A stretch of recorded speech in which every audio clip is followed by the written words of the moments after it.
ظهور أحد الأنبياء في واحدة من البلاد العربية، إسلام كريستيانو رونالدو، قلب متوقف بشكل مفاجئ لأشهر لاعب مصري محترف في العالم. والأهم، ظاهرة طبيعية من صنع أيادي البشر هتمسح عدد من دول شمال أفريقيا وأوروبا، وهتكون أمواج ارتفاعها بيوصل لعشرات الأمتار. والمرعب إن نهايتك أنت شخصيا ممكن تكون من جرثومة غريبة وقت الشرب من الحنفية أو الصنبور، وفي الدول اللي هقولك عليها النهاردة. أحد الأنبياء حيظهر بأحد الدول الأجنبية والعربية.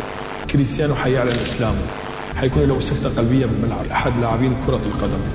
اوعى تقول لي محمد صلاح. من الظاهر كده ان 2025 مش عايزه تخلص على خير، و2026 هتكون الاصعب على الاطلاق، لان ليلى عبد اللطيف والان مصطفى والاول مره بياكدوا على نفس الاحداث والتوقعات المرعبه لسنه 2026. المره دي في حاجه غريبه جدا بتحصل، لان كل التوقعات بقت اوضح واكتر رعبا من كل السنين اللي فاتت. فلاول مره بيتم التصريح عن اسماء الدول والشخصيات، بل وتوقيتات الاحداث الجلل اللي هتحصل فيها بالتحديد، واللي يعتبر شيء حرفيا كانت ليلى عبد اللطيف والان مصطفى بيرفضوا تماما انهم يعلنوه لكل العالم. فلو كنت بتسمع التوقعات دي وانت حاليا في شمال افريقيا زي مصر وتونس وليبيا والجزائر والمغرب، او في بلاد الشام زي لبنان وسوريا، او المرعب للاسف بكونك حاليا في دول الخليج العربي العظيم زي المملكه العربيه السعوديه والبحرين وقطر والامارات وحتى الكويت والعراق، فلازم تستعد وتركز معايا كويس جدا في كل كلمه وتوقع هتسمعه النهارده، لان كل الاحداث دي ليلى عبد اللطيف والان مصطفى اكدوا انها هتحصل لا محاله. لكن خليني اقول لك ان لو قلبك ضعيف او بتقلق بسرعه فخد بالك كويس جدا، لان المره دي ومن هول التوقعات اللي هتسمعها حالا اتمنى من كل قلبي انها ما تحصلش، في حين ان للاسف الواقع بياكد عكس كده تماما، بل واننا على بعد ايام قليله جدا من كل الاحداث الجلل اللي بتتوقعها ليلى عبد اللطيف، واللي برضه بياكدها ألم مصطفى، واللي بالطبع هتقلب العالم وبلادنا العربيه تحديدا خلال الايام القليله اللي جايه. احداث عظيمه زي اللي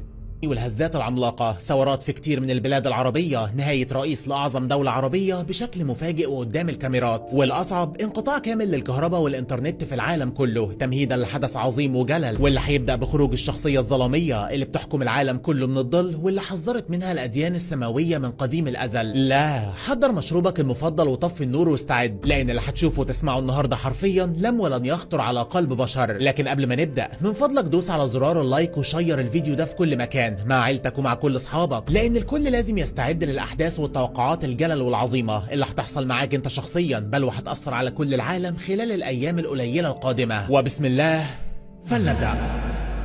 في البداية خليني أقول لك إن لا يعلم الغيب ولا المستقبل إلا ربنا سبحانه وتعالى، وإن كل كلمة هتسمعها حالا من توقعات مرعبة وتنبؤات غريبة ما هي إلا خطط بيتم تصميمها في الظل بمنتهى الدقة من أجل التحكم في كل شيء في العالم. وعشان كده لازم تكون على دراية بكل الخطط دي، لأنك أنت شخصيا تعتبر جزء منها ومن غير حتى ما تعرف. الغريب إن المرة دي التوقعات جاية من معلم ليلى عبد اللطيف، أو تقدر تقول المرجع لليلى ألطف يا لطيف، زي ما هو قال بالحرف الواحد إنها بتاخد منه كل التوقعات لأنها بتحصل في كل مرة وبالحرف الواحد. الخبير ألان مصطفى. أنا ألان مصطفى، وأقوى شخص بالوطن العربي. ليلى عبد اللطيف 3 حلقات قديمة أخذت مني. أنا عايزك تركز معايا كويس جدا بداية من دلوقتي، لأننا هنبدأ بالتوقعات العالمية ومن خلالها هنوصل لكل البلاد العربية، لأن السنة دي والأول مرة كل التوقعات أو الخطط زي ما قلنا هدفها واحد فقط لا غير، وهو أنت شخصيا أينما كان مكانك في العالم أو البلاد العربية، واللي مسماه بأرض القيامة. بتبدأ التوقعات المرعبة ليلى عبد اللطيف وألان مصطفى. في فرنسا بيكون الرئيس الفرنسي هيغادر عالمنا في 2026 نتيجة لحدث عظيم هيهز فرنسا بالكامل، محطة أنظار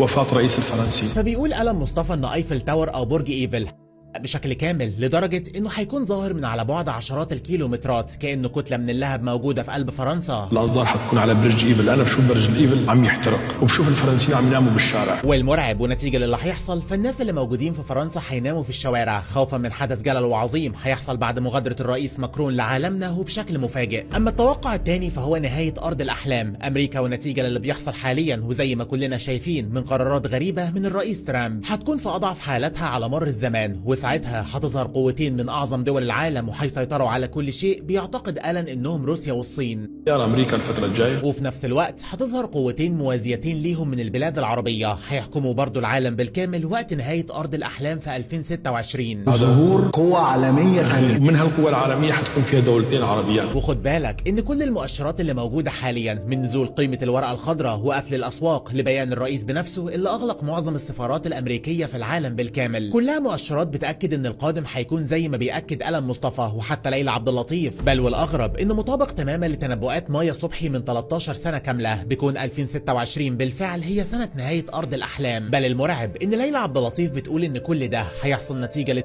عملاق هيحصل في امريكا، واللي هيؤدي لغمر 40% من مساحتها بشكل مفاجئ وفي ظرف ساعات قليله. والاغرب ان التوقع ده هيحصل في بدايات 2026، يعني تقدر تقول ان الحدث العظيم والجلل اللي حصل في بدايه 2025 في امريكا هيتكرر من جديد خلال الايام القليله اللي جايه. اما التوقع الثالث واللي حرفيا قالب الدنيا هو ظهور احد الانبياء والرسل الكرام في سماء احد الدول العربيه. النبي ده هيظهر والناس كلها هتشوفه، وهيتم تصويره بالفيديو كونه حقيقي بنسبه 100%، وبعدها هيختفي بشكل مفاجئ. احد الانبياء حيظهر باحد الدول الاجنبيه والعربيه والناس حيشوفوه وحيختفي. ولما المذيع الاعلامي القدير ادوارد سال ألم مصطفى يا ترى مين الرسول ده تحديدا، قال له بالحرف الواحد هو النبي والرسول عيسى عليه الصلاه والسلام. انا بشوف النبي عيسى عليه الصلاه والسلام المسيح. نعم المسيح عيسى. والغريب ان ساعتها قال له طيب هل في احتمال ان الرسول اللي هيظهر ده يكون بالفعل هو المهدي المنتظر؟ قال له لا، هو رسول ونبي هيكون ظهوره مصاحب لحدث عظيم هيحصل في اليونان وهنفقد خلاله الالاف في لمح البصر. بهزة عملاقه هينتج عنها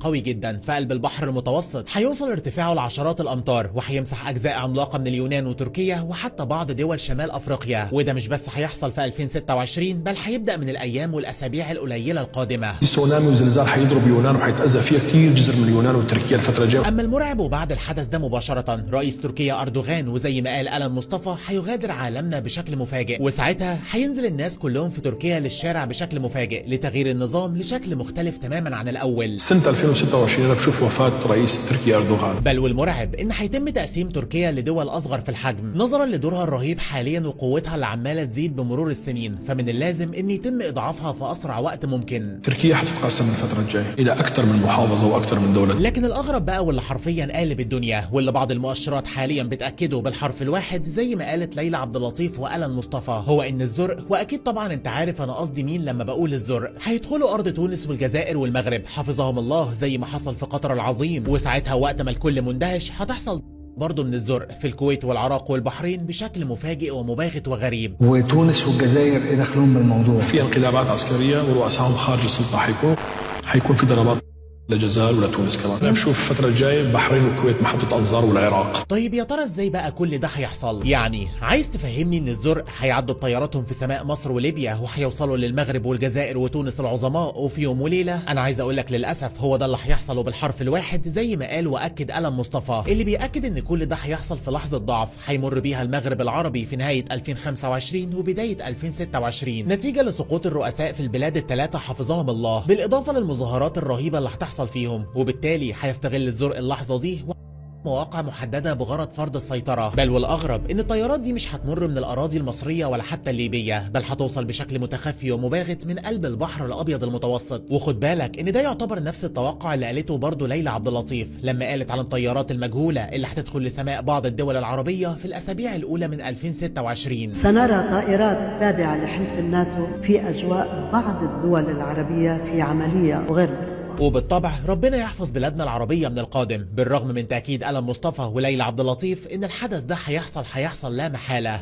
غريبة، لكن الأغرب هو توقع حرفيا وقفني شخصيا في مكاني وخلاني أعيد التفكير مليون مرة في قرار كنت هاخده وهندم عليه جامد جدا. فبيأكد ألم مصطفى ان أعظم توقعات سنة 2026 هو رجوع إجباري لكل العرب من أوروبا بعد طردهم من هناك بشكل مفاجئ مهما كانت وظائفهم. الدكاترة والمهندسين والعمال وحتى العلماء كله هيرجع لبلاده من جديد في بداية 2026. سنة 26 المهاجرين اللي عايشين بأوروبا حيعودوهم يعني غصبا عنهم. طيب يا ترى ليه؟ انا عايز اقول لك بقى ان السبب فعلا مرعب جدا. فبيقول ألم مصطفى واللي برضه بيأكد توقعات ليلى عبد اللطيف الجديده ان بريطانيا هتبدا سلسله من المظاهرات